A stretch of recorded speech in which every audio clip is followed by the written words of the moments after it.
A big part of homesteading is reusing and repurposing materials you already have and they're just extra lying around. So in this video I'm going to explain how my husband used some materials that we had lying around to create a shelter for our generator.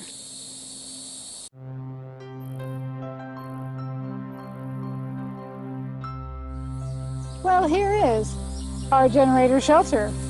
Another thing about homesteading is redundancy. Redundancy. You want to make sure you always have two of everything. Maybe not everything, but the important things you want to have backup. So this is right now we're still on the electric grid. You know, we don't have solar yet. That might be a few years down the line.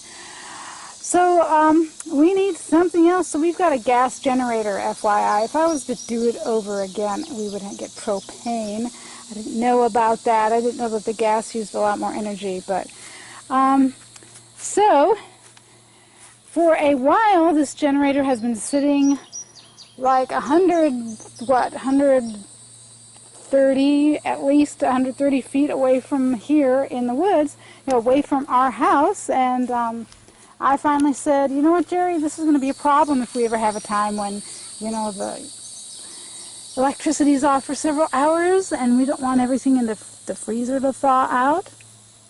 And so he went on YouTube. He got some ideas on how to create a generator shelter.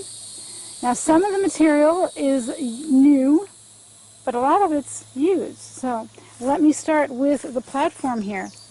When we had our earth-sheltered house built, the builders said, you know what, we might have to do our business in the middle of the day, so please build us an outhouse just in case.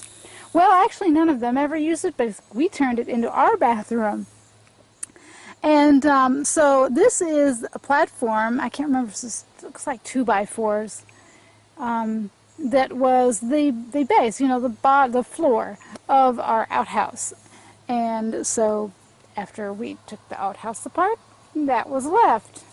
So Jerry decided to go ahead and make that the base for the generator. Now, all of this lumber here that he framed, and there's lumber underneath too. I know that's it. Okay, so it's just these three. And then these posts. Those are, I believe they're all new here. He did go out and buy these 2x6s and 2x4s, but the roofing was left over from when we built the storage shed, where we have our all tools and bikes and all that stuff. So you see he built it on a slant so water can accumulate. And then we also had leftover metal flashing from various and sundry. So he put some metal flashing around in order to help keep the rain off, which we just did have a bunch of rain. So that's on, not on, for some reason he didn't put any on this side. Maybe because he figures this peach tree protects it. And then he also made a little hanging door in the front to protect it from rain, but he wanted something that he could take on and off easily so he could reach in there and turn it on when necessary. So, what about how it's plugged in? Well, there's a cable.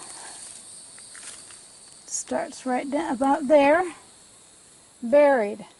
And the cable, the tubing and the actual wire itself that go underground all the way to the house were left over from putting up the electric when we built the house.